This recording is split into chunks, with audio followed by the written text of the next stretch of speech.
On November 25, 1835, a boy named Andrew was born in Dunfermline, Scotland.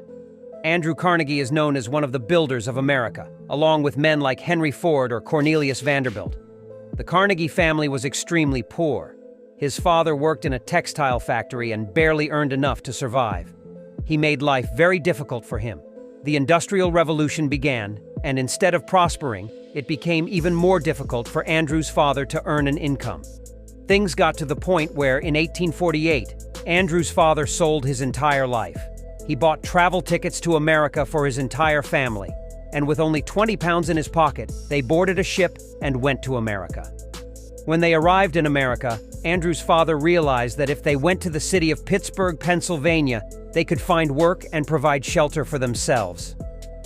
However, Pittsburgh had its own problems. He couldn't make enough money to live comfortably.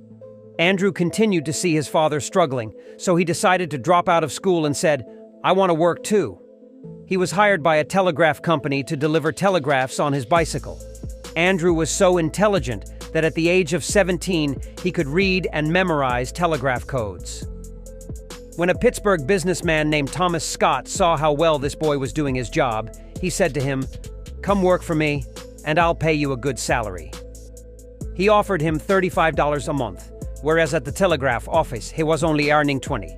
Now we come to the year 1861, the year the Civil War broke out in America. Andrew, he was making progress in his work when the US government said he had to serve. Andrew Carnegie, who was making progress in his work and didn't want to leave it, managed to arrange $850 for someone else to go in his place. That amount was equivalent to $28,000 today, a considerable sum at the time. During that time, there were only wooden bridges in America's valleys, and the enemy would immediately set them on fire so that the army forces couldn't advance. Andrew heard this news and sat down to think about what could be done. He realized that if he transformed those wooden bridge structures into Iran, the problem of fire would be solved. He immediately got to work and established a company called Keystone Bridge Company. He regularly procured iron and converted the bridges into iron ones. The business was going so well that he ended up buying an iron smelting factory. He produced the iron needed for the bridges himself. Carnegie's iron smelting expanded rapidly, reaching a point where he not only produced iron for bridges, but also for other purposes such as railways and construction. A few years before this date, in 1856, a person named Henry Bessemer invented a method for steel production. Steel had been invented before, but its production was difficult and complex, making it very expensive. However, Bessemer's invention made this process much easier. In 1865, when the American Civil War ended, Carnegie decided to move his company's headquarters to New York because he believed he could grow further there. Despite the fact that New York improved his business, he always wrote in his memoirs that the people of New York were charlatans and couldn't be trusted. Carnegie used Henry Bessemer's invention in his iron smelting and started producing steel, which transformed New York into what it is today. These were the first skyscrapers in the world and were made possible by the steel produced by Carnegie's company.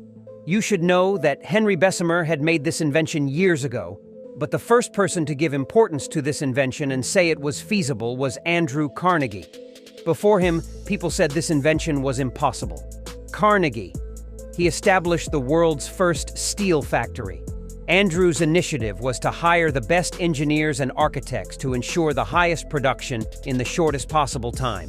He also utilized this initiative in the automotive industry, just like Henry Ford did. However, at that time, Henry Ford had not yet come into the world. Andrew Carnegie was ruthless in his work, saying that they didn't have time to idle the workers. Therefore, they worked more than 10 hours a day, 364 days a year in the factory. Not everyone could be fired. However, they had one day off per year, which was the 4th of July, the day of American independence. Even Christmas and New Year's Day were not holidays. He even wrote in his memoirs that he wished workers were like machines because machines don't need to sleep for 8 hours a day. Carnegie became extremely wealthy.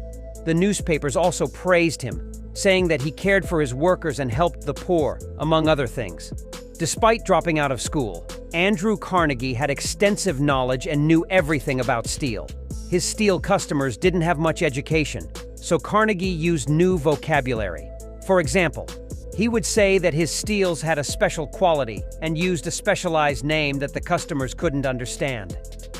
In a way, he was selling his steels with a certain exclusivity, and it worked. Not only were the buildings and bridges made with Carnegie's steel rising high, but he also became the biggest customer. Andrew Carnegie produced railways and most of the railroad tracks. If you remember Cornelius Vanderbilt, known as the most ruthless businessman in history, you know that he brought prices down and paralyzed his competitors, buying their companies at a lower price.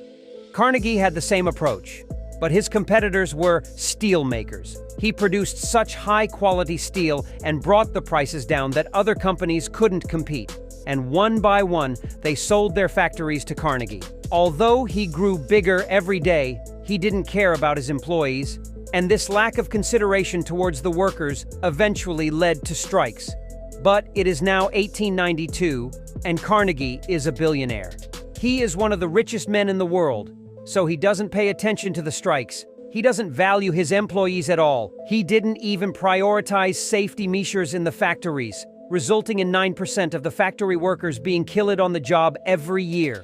This was a terrifying figure even for that time. And this happened while Andrew Carnegie would give interviews with newspapers, saying that the workers in his factories should be better taken care of. But he never took any action himself.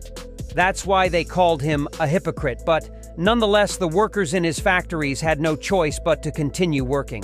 It wasn't like if they didn't work for Carnegie, they would find another job tomorrow. Jobs were not readily available, and Carnegie's work was so monopolistic that it didn't allow others to grow and for these workers to go elsewhere. Time passes, and Andrew Carnegie reaches the age of 70. He had worked hard for 60 years and built a colossal empire. Suddenly, his decision changes. He says, "I want to be with my family now, and if someone wants to buy my factories, I am the seller." Here is where this man suddenly turns green. J.P. Morgan, another figure known as the Builders of America, sends a letter to Andrew Carnegie and asks, "How much do you want for all the factories?" Carnegie replies in a letter to a person named Charles Schwab saying, "Take this and give it to J.P. Morgan." When J.P. Morgan opens the letter, he sees it written, "I want $480 million for my factories." J.P. Morgan doesn't hesitate at all and immediately tells Charles Schwab, "I want it." Carnegie receives $480 million and hands over the factories. It goes to J.P. Morgan, and J.P. Morgan changes the name of Carnegie's factory and establishes U.S. Steel, the world's first steel factory, which is still operating. Carnegie was extremely ruthless towards his employees, but nonetheless, he is remembered for his philanthropy and is said to be an important figure who contributed to America's further growth. He didn't know that if he wanted his empire to continue, he had to keep his employees satisfied, which is why he was forced to sell and leave.